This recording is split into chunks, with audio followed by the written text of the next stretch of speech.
Court ने मध्य प्रदेश में बिना ओबीसी आरक्षण के ही नगरीय निकाय चुनाव और पंचायत चुनाव कराने के आदेश दिए हैं। राज्य निर्वाचन आयोग इसके लिए तैयार है, लेकिन सरकार इस पर आगे पीछे होती दिख रही है।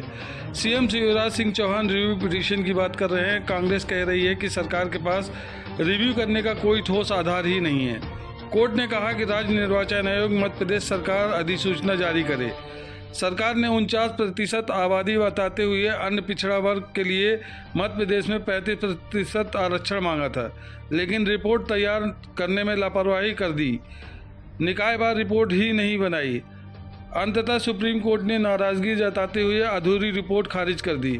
वैसे तो इसका सीधा असर सरकार, लोकल चुनाव और राजनीतिक दलों पर पड़ेगा, लेकिन इस फैसले के 2 साइड इफेक्ट भी हैं और इसी साइड इफेक्ट को देखते हुए स्थानीय नेताओं ने भी चुनाव को तैयारी लेकर बातें शुरू कर दी है और दोनों पक्षों का ये कहना है कि चुनाव तो होंगे, चाहे हमें अपने ही आधार पर आरक्षण क्यों न देना पड़े, और 27% आरक्षण की दोनों ही दल बात कर रहे हैं। आइए जानते हैं क्या क्या कहा दोनों दलों के नेताओं ने। इसी को लेकर सुप्रीम कोर्ट ने आदेश किया है कि बिना ओबीसी आरक्षण के चुनाव कराया जाए।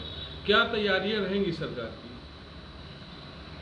सुप्रीम कोर्ट के निर्देशानुसार 2 महीने के अंदर स्थानीय निकायों पंचायतों के चुनाव करने का निर्देश सरकार को दिया गया है।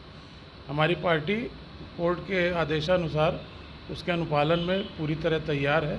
पार्टी ने अपने स्तर पे जो स्थानीय चुनाव हैं उनके लिए स्पष्ट रूप से हमारे माननीय अध्यक्ष जी ने कह दिया है कि 27% ओबीसी वर्ग को हर स्थानीय चुनाव में आरक्षण टिकट के माध्यम से दिया जाएगा और पूरी तरह हमारी पार्टी चुनाव को लेकर मैदानी स्तर पे तैयार है। जैसे कि 27% आरक्षण देने की बात होती है, पार्टी के निर्देशानुसार 27% तो आरक्षण मिलेगा, क्या महिलाओं को भी 50% आरक्षण मिलेगा इस पर? इस संबंध में अभी ऐसा कोई पार्टी के तरफ से आधिकारिक बयान नहीं आया है, लेकिन महिलाओं को राजनीति में आगे लाने में संगठन स्तर पे हमारी एक नीति है।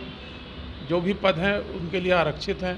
उसी हिसाब से मैं समझता हूँ स्थानीय चुनाव में भी महिलाओं को बढ़ चढ़ के हिस्सेदारी दी जाएगी। स्थानीय स्तर पर आप लोगों की क्या तैयारियां हैं चुनाव को लेकर? हम चुनाव को लेकर पूरी तरह तैयार हैं। पार्टी हमारे चुनावी एजेंडा को लेकर जो मापदंड निर्धारित किए हैं उसके लेकर पार्टी अपने कार्यकर्ताओं को लगातार जगह जगह मीटिंग करना, अपनी पार्टी की नीति रीतियों को जनता के बीच में पहुँचाना, पूरी सक्रियता के साथ हमारे दल के लोग इसमें काम कर रहे हैं।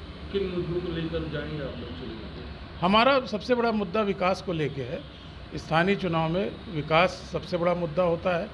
इसके बाद जो गरीब वर्ग है उसका उत्थान और किसानों का जो हमारे प्रधानमंत्री जी का सपना है कि उनकी आमदनी को दूना करना है, उस संबंध में वो किसानों के हितों में जो भी कार्य स्थानीय शासन के माध्यम से किए जा सकते हैं उसके लिए पूरा प्रयास किया जाएगा। ये जो मुद्दे आपने बताए हैं, ये मुद्दे चुनाव में और किसानों के हित में कितनी लाभकारी हैं? नहीं, हानि चुनावी राजनीति को लेकर हानि लाभ नहीं, ये तो हमारी पार्टी का, प्रधानमंत्री जी का एजेंडा ही है कि देश को विकास के राह पे तेज़ गति से बढ़ाना, किसानों की आमदनी दोगुना करना, घर घर महिलाओं की सुविधाओं के लिए शौचालय का निर्माण, पानी पहुंचाना घर घर नल योजना के माध्यम से। ये तो हमारी पार्टी के कार्यक्रम में पूर्व से ही शामिल है। चुनाव को लेकर इसका कोई नया कार्यक्रम नहीं है। मध्य प्रदेश में पंचायत और नगरीय निकाय चुनाव में आरक्षण लागू न करने की षड्यंत्र रच रही है। सरकार की वर्तमान नीयत से फिर यह स्पष्ट होता है कि प्रदेश के पंचायत चुनाव में और नगरीय निकाय चुनाव में ओबीसी आरक्षण लागू ना हो सके, इसके लिए सरकार गैर जिम्मेदार आंकड़े न्यायालय में पेश कर मामले को कमज़ोर करने का प्रयास कर रही है। यदि आज भाजपा सरकार ओबीसी आरक्षण समाप्त करने के अपने एजेंडे पर चलने का काम कर रही है, यदि शिवराज सरकार की नीयत साफ होती तो माननीय कमलनाथ सरकार द्वारा नौकरी के मामले में 27% गजट नोटिफिकेशन जो जारी किया गया था उसको जारी करती और 27% आरक्षण देने का काम करती। लेकिन आज वर्तमान में शिवराज सरकार द्वारा आधी अधूरी रिपोर्ट पेश करके ओबीसी आरक्षण को समाप्त करने का प्रयास किया जा रहा है। तो मैं शिवराज सरकार से मांग करती हूँ कि पूरी ईमानदारी और पारदर्शिता के साथ न्यायालय में सही आंकड़े पेश करें और पंचायत और नगरीय निकाय चुनाव में ओबीसी आरक्षण देने का रास्ता बनाए, वरना ओबीसी वर्ग द्वारा और सभी के द्वारा सड़क से लेकर सदन तक की लड़ाई हम सभी लोगों के द्वारा की जाएगी।